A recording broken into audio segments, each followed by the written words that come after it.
Hi everyone. Oh, hit my mic. Welcome back to Under the False Sky, Heca. We are about to meet Ashra's father, I believe. So we're in their home, Ashra's home, and we're going to see. We are now in Malachi's POV, so we'll see what happens. I think it's good for me to do like two scenes. Each scene, there's like a new character POV, so I'm gonna try and aim for that. I don't think I'm close to finishing up the story at this point. It still seems like there's a lot to go.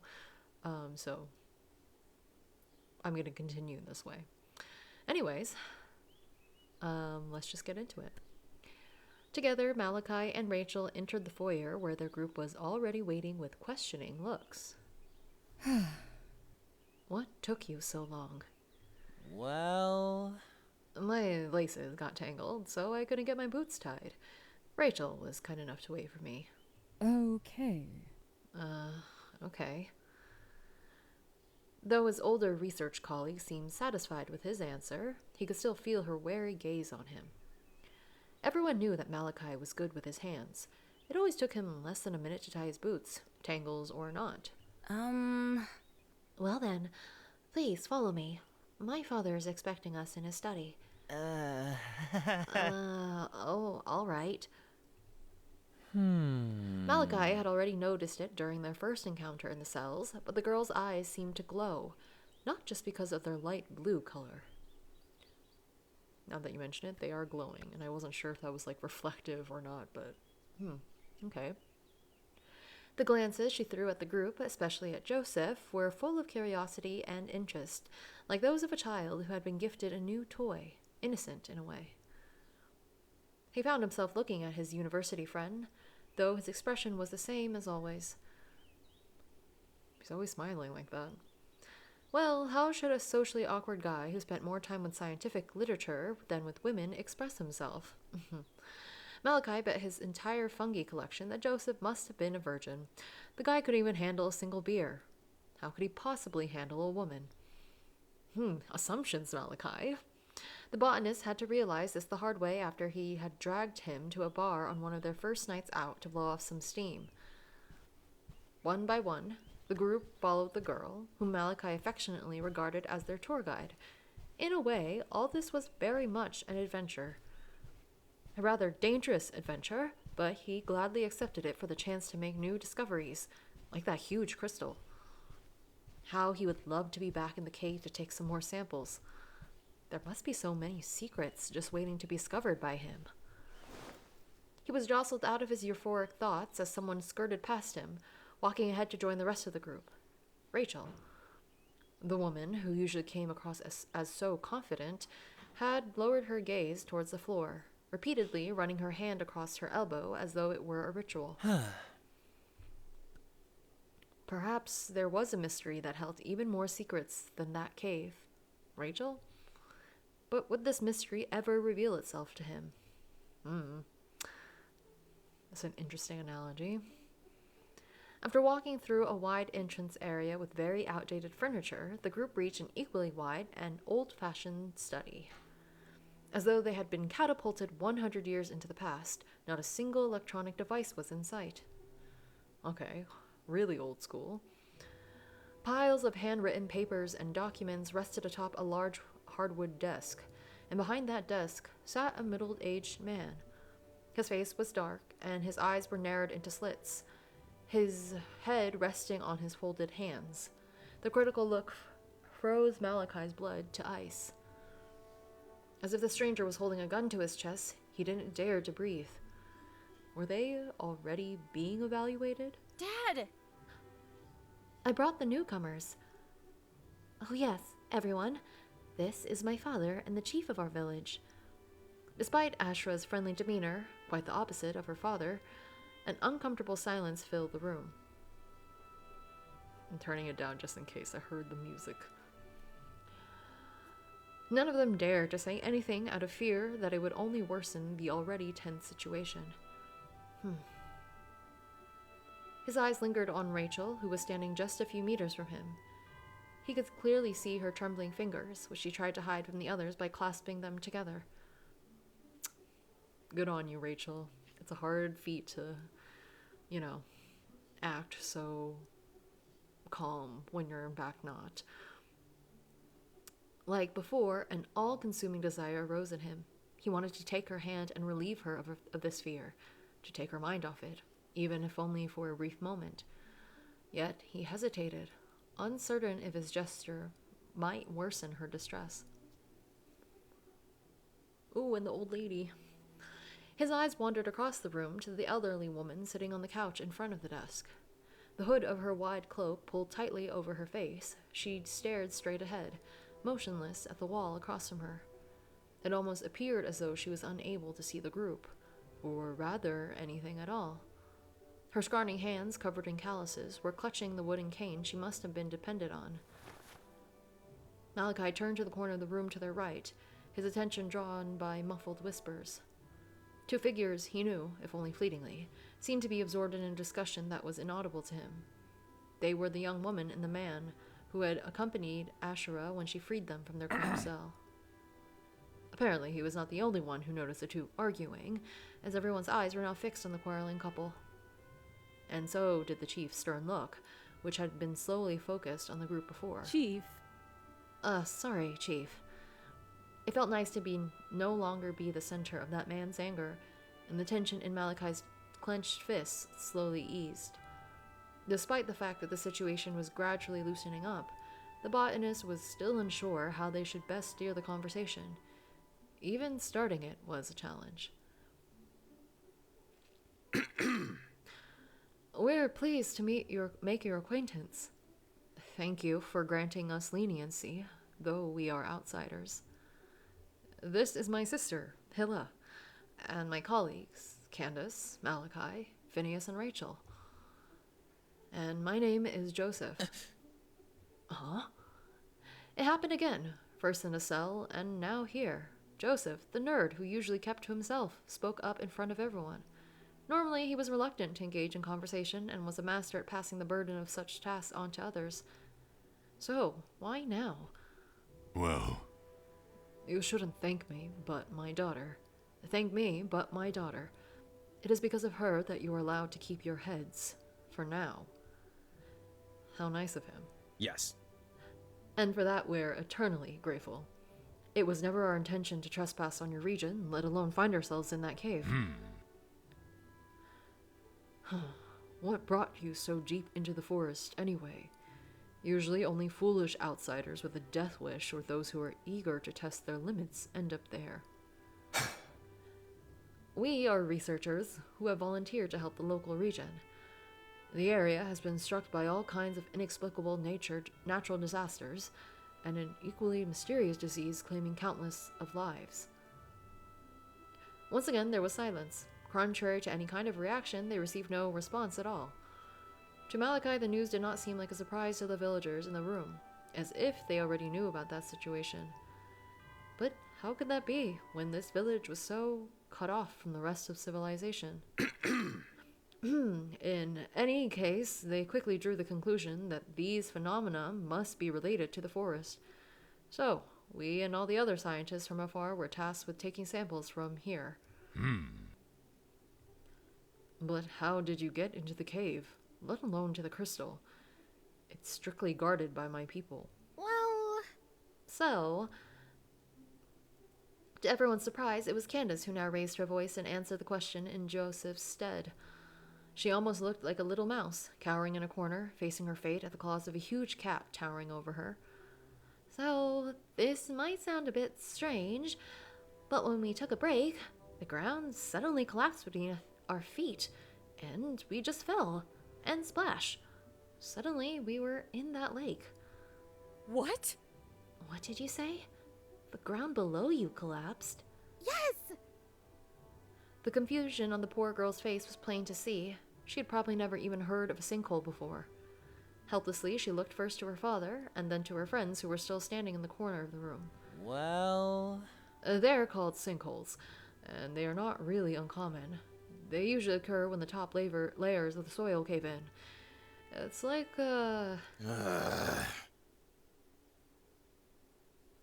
Don't be stupid. What you're saying is impossible. The lake is directly below the village. The lake is directly the... Huh? Huh? Like, couldn't we have just, like, gotten... Don't ask me. Huh? Well, Suen is right. Although the entrance is outside the village, the cave itself is directly below us. Wait. That can't be. When the ground collapsed, we were in a clearing and the coordinates 48 degrees, 15 something, 48.4, whatever, north, something east. I don't know how to read coordinates. Is that a degree? Is that anything past a degree and a north and east? I don't know. And based on the coordinates, we were right at the border of the red zone, which would lead into your territory. That doesn't make sense. Coordinates or no, the mother crystal is right here. Okay, maybe it was doing some weird, like, Bermuda Triangle thing. I don't know. That's my initial thought here. Like, both sides are right, but for some weird reason, the mother crystal got these people to discover her. I don't know. That's my theory right now. Watch it. You're trying to trick us, clear as day. wait! Hey. No, I will no longer tolerate. Please. Guys, Listen. as I said, if what they were told was correct, it would indeed have been impossible for them to end up in the lake.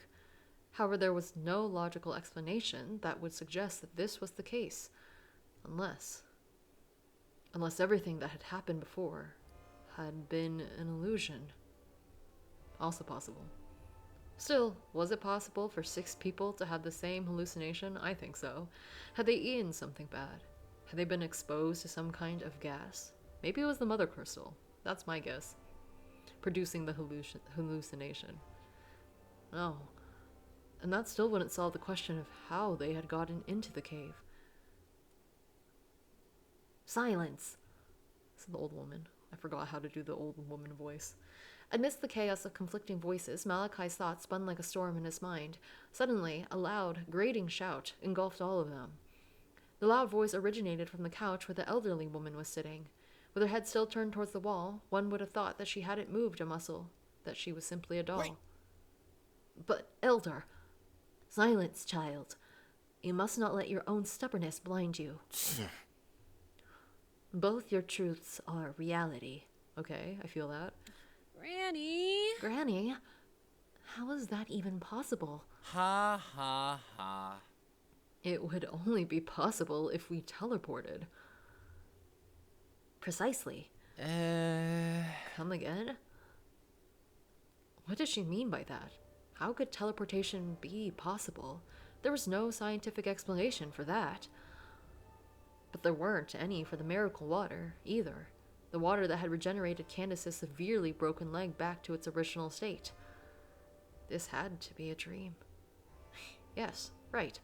All of this had to be a strange nightmare, fragments woven by a mind consumed by fantasy books. Otherwise, how would any of this make sense? Apparently, he wasn't the only one going through an existential crisis caused by that revelation. His colleagues looked just as dumbstruck as him. Deep in thought, they were fighting a war with their innermost selves, with their morals and their minds. That is scientifically impossible. Well, No, it isn't. Oh. What if you were destined to come here? My thought. Well, not exactly my thought, but I do now remember that Astra's like, what if this is what the legend was saying about these, like, outsiders who came here and the Mother Crystal was meant to be, according to legend. What if the Mother Crystal was guiding you here? Ashra. I know what you're getting at, Ashra. But why would she guide complete outsiders here? yes! Exactly. We don't even know if their souls are pure enough. Wait! Wait a minute. Slow down. I think things are moving a little too fast here. Teleportation, souls, purity. I don't have enough alcohol in my veins yet to buy into such fairy tales. This discussion was beginning to get on Malachi's nerves. He knew that certain groups of people use spirituality, gods, and all that other mumbo-jumbo to lull themselves into a world of make-believe, to justify things they couldn't explain. And yet, there was always a logical explanation for everything. Wasn't there? It's understandable that All of this may be too much to take in at first. After all, our village has done everything in its power to ensure that the world never discovers this. We don't want this power to fall into the wrong hands ever again. Ash. Wait. Suin, let her speak. They're here for evaluation after all, so they should at least know the basics. They will never leave this village again, anyway. Malachi swallowed hard. This is all a very weird dream. It has to be. I must have gotten some pretty bad food poisoning and I'm just hallucinating like crazy. Yeah, right. That has to be it. Well, I would like to know more. Stunned, Malachi looked at his colleague. How could he just accept this nonsense? However, the answer soon became clear to the botanist as he noticed the way the young immunologist was looking at the woman standing before him, and how she returned his gaze with a radiant smile. Joseph, don't tell me you... Oops, got distracted. Malachi knew the look he gave her all too well. Whenever Joseph was faced with a problem in his research or made an interesting new discovery, the smile on his face would always distort a little. It was hard for Malachi to put this expression into words, so full of curiosity and desire. And the whole situation reminded Malachi when they were in the cells. The way Joseph had spoken to Ashura was completely different from the way the immunologist really spoke to him or the others. I didn't know that guy would ever be able to develop feelings like that for another person. Perhaps this is an even greater conundrum than the crystal or the nonsense about souls and teleportation. That's good. So then, where should I start? So, every human being alive has a soul. It lends the body its strength and ensures that we have individuality, allowing us to have unique thoughts, feelings, and desires. And after the body dies, the soul returns to the mother crystal to rest before seeking out a new body to breathe life into.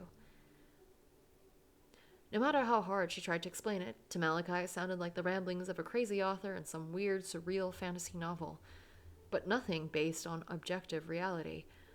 Sensing the group's mistrust, she smiled sadly and lowered her head to the ground. You don't believe me, do you? It's not that we don't believe you.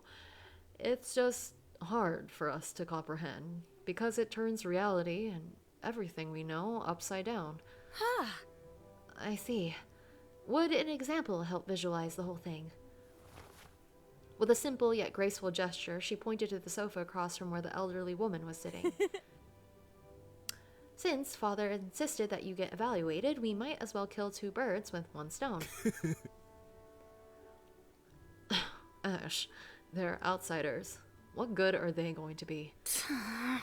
You should be less just mental, Sue. I have a feeling we, you in particular, are in for a few surprises. So, who wants to go first? The group exchanged bewildered yet interested looks. Still, none of them seemed to want to make the first move. It was Joseph once again who took the seat on the couch first. Almost expectantly, he studied the older woman, though she didn't provide him with any answers to the questions that must have been swirling in his head. Instead, she silently stretched out her hand towards him, palm facing up. One by one, she extended her fingers, almost like a marionette. Take her hand, Joseph. Nothing bad will happen, I promise. And as though those were the words he needed, the young scientist grasped the old woman's hand. Malachi could hardly believe what followed next, even though he witnessed it with his own two eyes.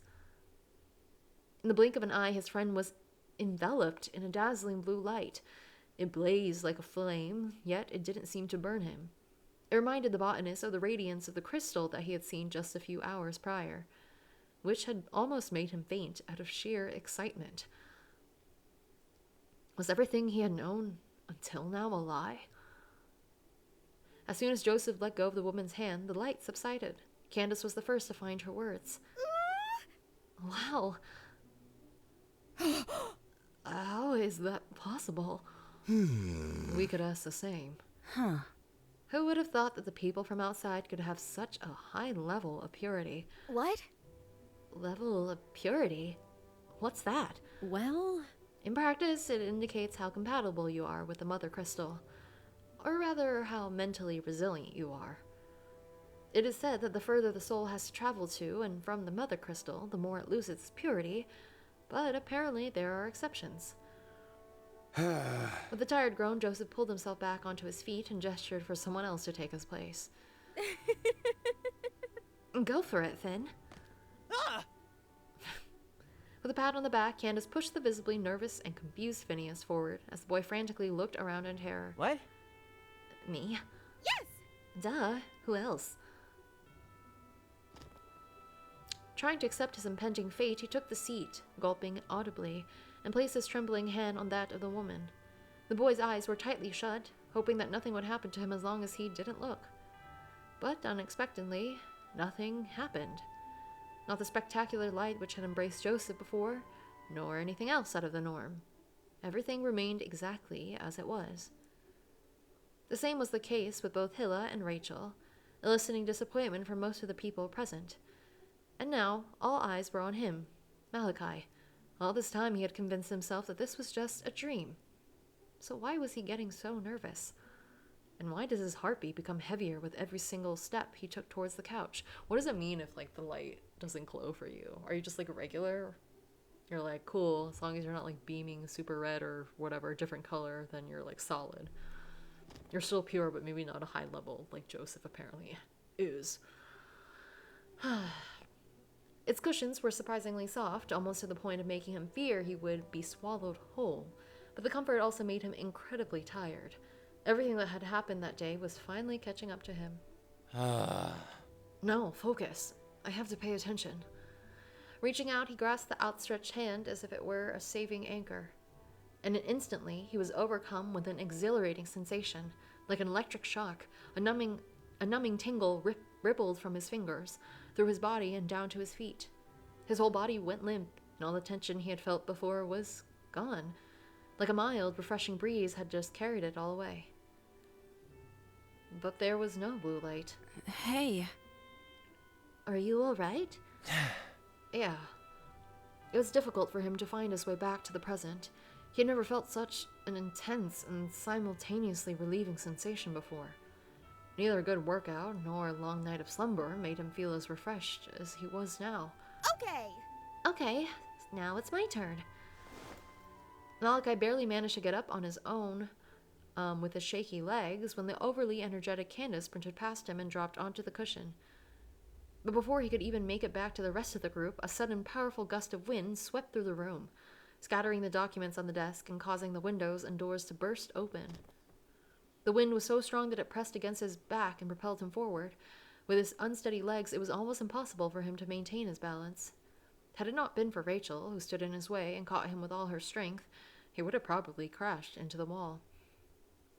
When he tried to turn to the source of it all, he was blinded by an all-consuming blue light. Only by narrowing his eyes and shielding them with his hand could he make out the silhouette of the young researcher, who was holding the older woman's hand tightly. Okay, so Joseph and Candace. All of this is not a dream. Oh, this is reality.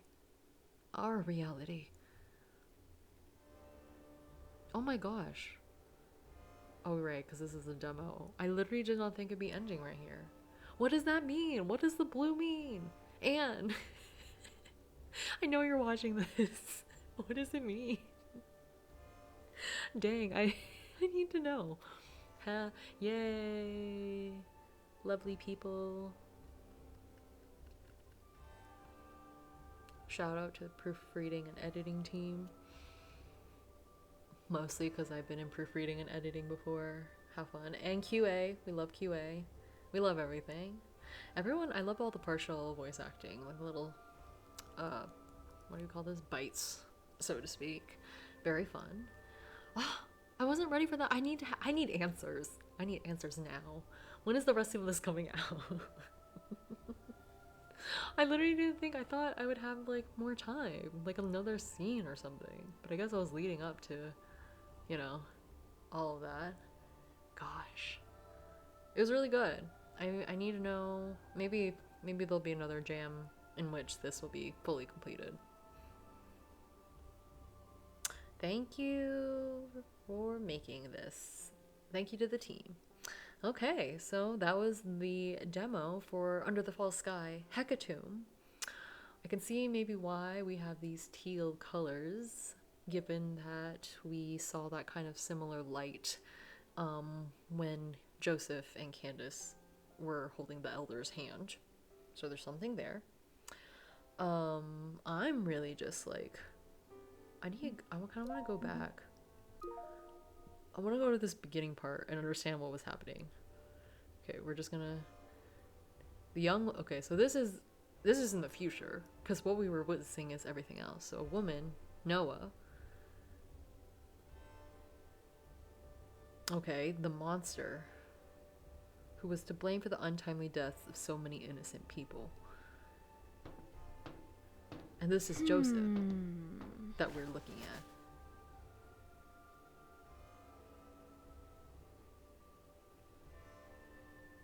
at. Uh-huh.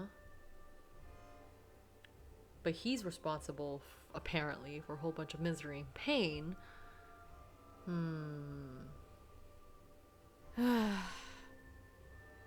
But apparently this is either, like, your grandfather or some relation.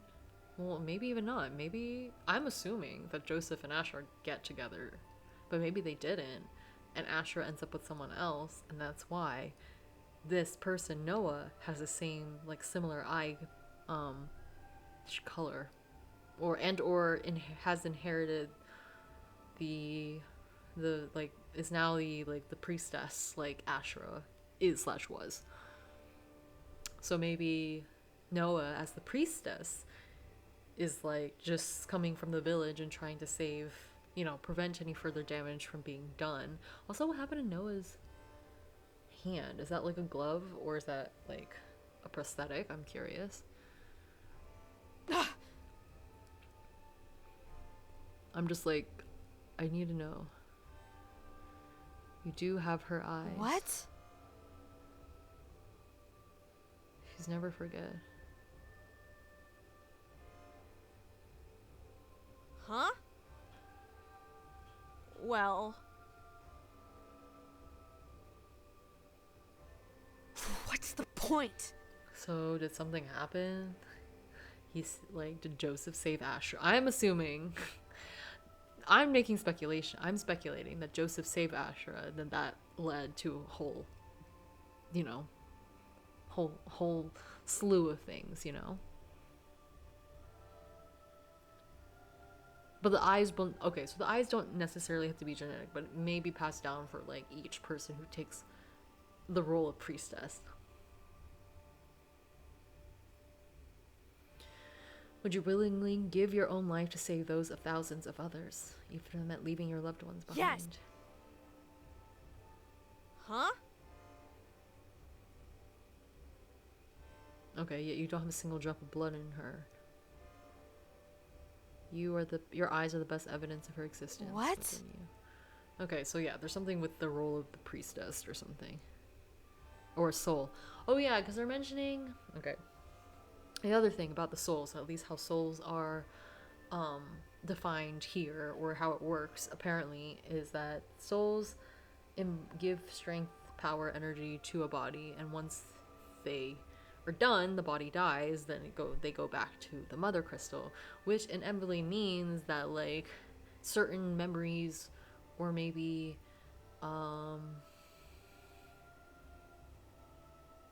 what do you call that? Like, certain memories or personality traits or things might be embedded into this new person, but it might manifest in different ways, but even in pretty similar ways despite being different for a new person. So maybe that makes sense.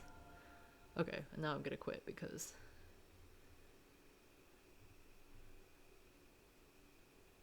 but everyone realizes the thing's too late. Don't mind me, I'm just yelling at nothing. How do I get to... Okay, while I try to figure this out... Okay. Anyways, that was just for me to understand and connect the beginning, like this scene from the future, to the past / the current story, hecatomb. But why are people always saying things too late? I feel sad when that happens.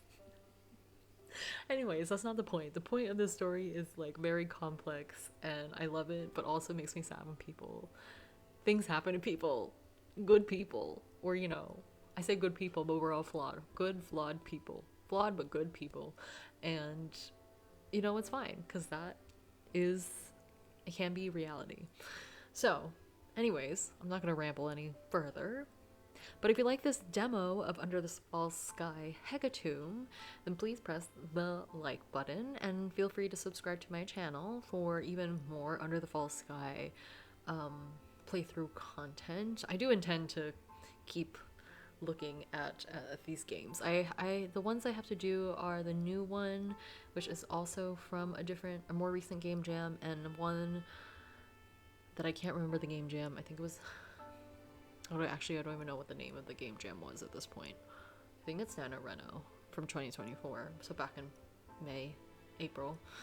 Anyways, but if you also like to subscribe to see other visual novel content on my channel, feel free to do that. And also don't forget to hit the bell for notifications. Thank you so much for watching, and I will see you next time. Bye!